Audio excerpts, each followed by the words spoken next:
Published 2219 est, the 11th of November 2017. Updated 0331 est, the 12th of November 2017. President Donald Trump says he's with U.S. intelligence agencies charging Russian with election meddling, but he's not going to stand around and argue with Vladimir Putin. Trump said that Putin really feels, and he feels strongly, that neither he nor the Kremlin interfered in last year's presidential election. What he believes is what he believes. What I believe is that we have to get to work, Trump said during a Vietnam press conference. We have to get to work to solve Syria, to solve North Korea, to solve Ukraine, to solve terrorism. Trump spent Sunday morning at the presidential palace in Hanoi under gray skies and a light drizzle. He met with Vietnam President Tran Dai Quang at the government building and attended a quick signing ceremony, both of which lasted a combined span of an hour before they came outside to address the press. U.S. President Donald Trump, left, and Vietnam's President Tran Dai Quang, right, attend the welcoming ceremony at the presidential palace in Hanoi, Vietnam on Saturday. Trump broke into a smile as a young Vietnamese girl presented him with a bouquet of red roses. Young girls dressed in silver tutus danced and waved Vietnamese flags for Trump as he walked past them and over to a reviewing stand. He and Quang reviewed several groups of Vietnamese troops before they finished their route, coming to a row of Vietnamese and U.S. officials that included Secretary of State Rex Tillerson and National Security Advisor H.R. McMaster. The first question to Trump came from a U.S. reporter, Fox News' John Roberts, who asked him to clarify remarks he made about Putin and the 2016 election to reporters last night.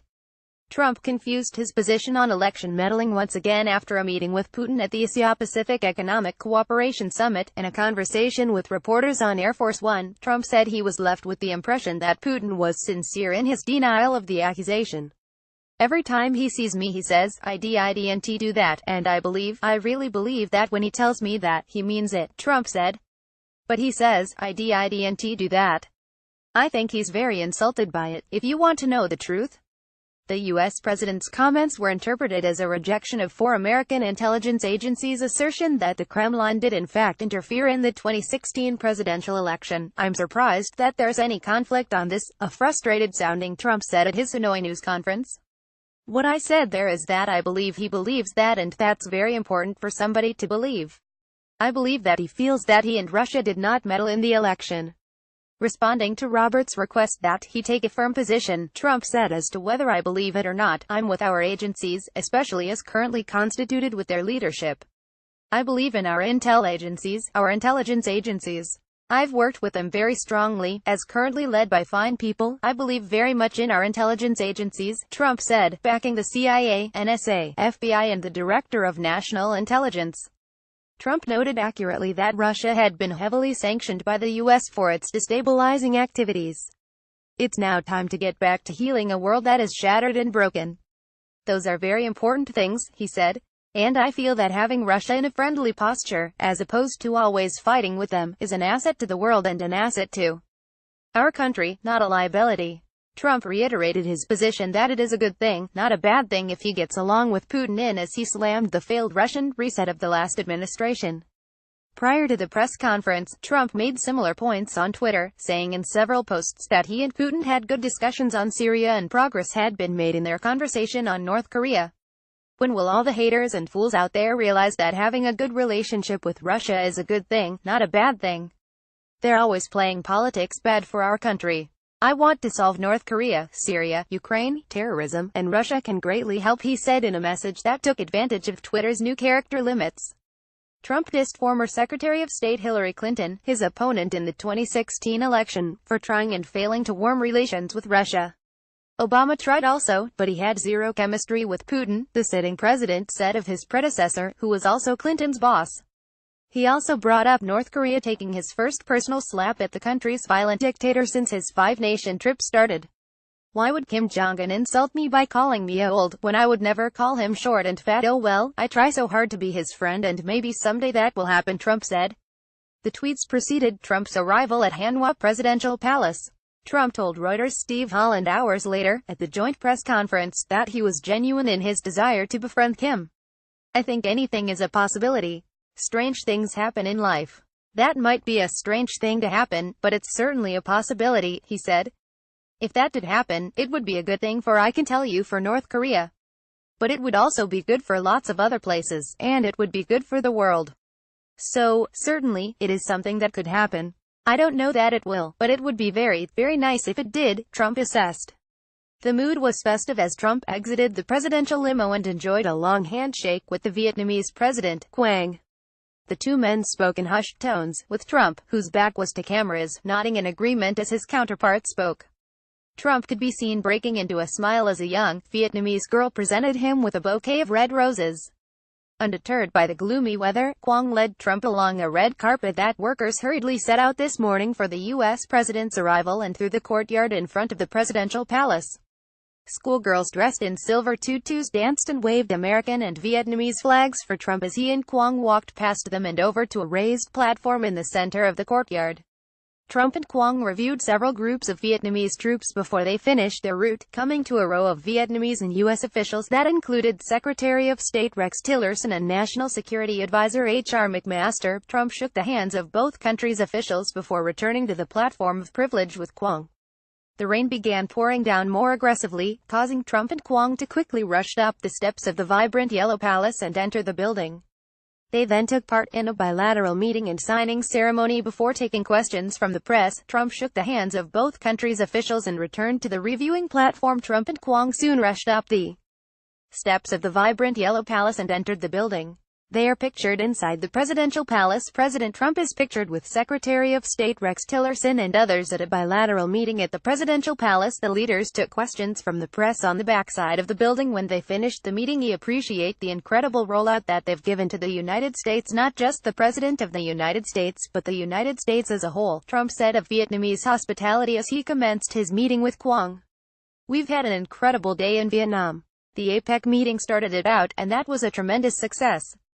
And thank you very much for hosting it. Changing topics, Trump said, the North Korean situation continues to be a problem. I think that China, as you know, we were in China yesterday and the day before. And President Xi, I think, is going to be a tremendous help. I hope Russia, likewise, will be a tremendous help. I think they can make a big difference. The U.S. president made a one-day swing through Hanoi before leaving for his sixth and final destination, the Philippines, on a 12-day diplomacy circuit of East Asia.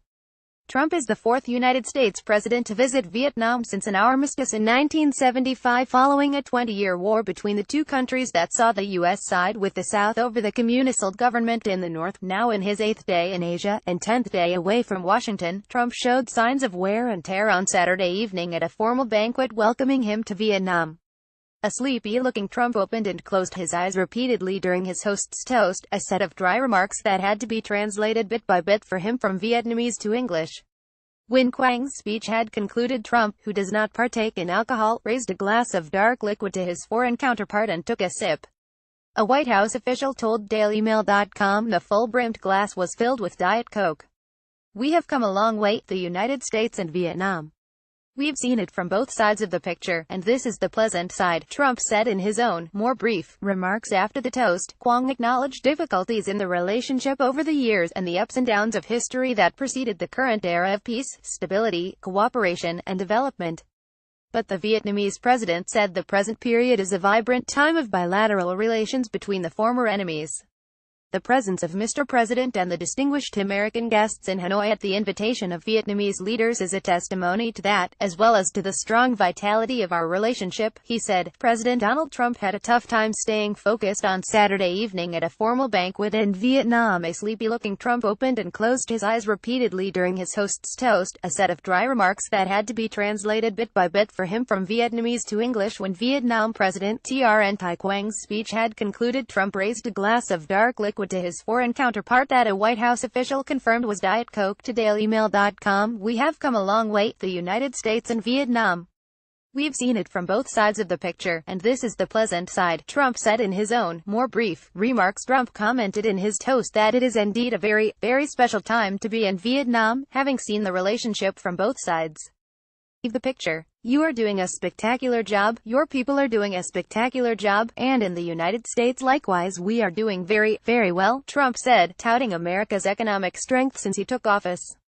Trump told Quang, I toured Vietnam today. I was through the streets of Hanoi, and it's incredible to see, incredible to watch, and it's truly one of the great marvels. It really is something to behold.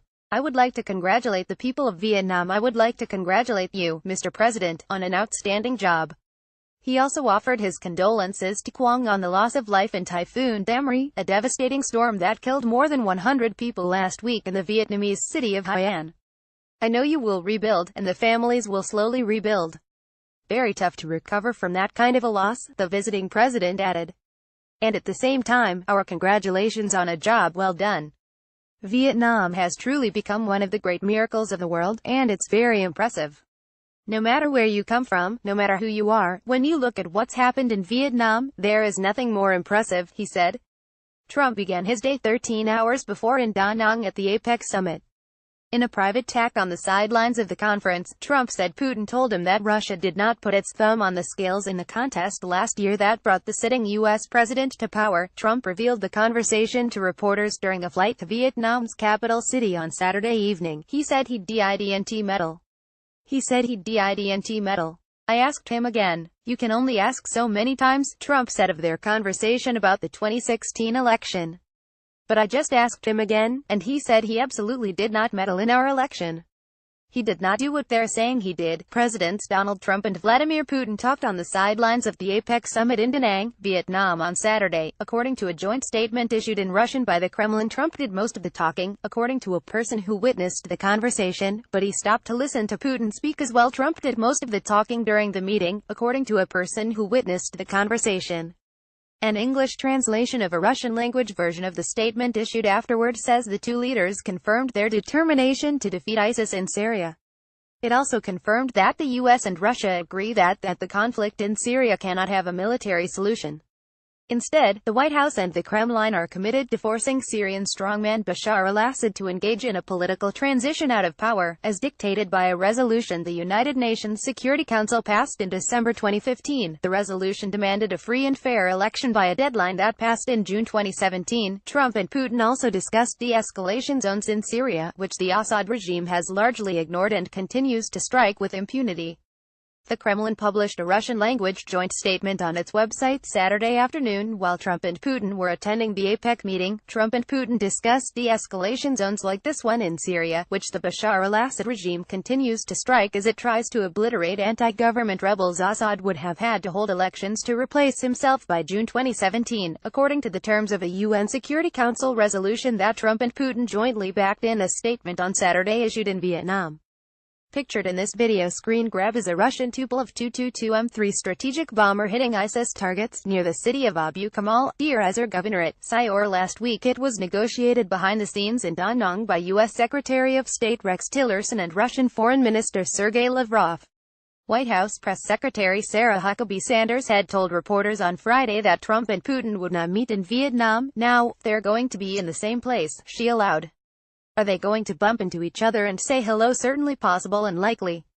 Trump confirmed on the plane ride Saturday to Hanoi that they ended up having more than once conversation at the summit that was a near-media blackout for American press. If it weren't for the election meddling controversy, Trump said he and Putin would have a great relationship, and that would be great for both countries, and it would take a lot of the danger out because we're really, this is a dangerous time. This isn't small stuff, he said of a handful of international crises. Most news photographers were kept out of the Da Nang resort where the APEC leaders summit was held on Saturday, leading to griping from journalists, and speculation about whether the news blackout was ordered to avoid documenting Trump's meeting with Putin.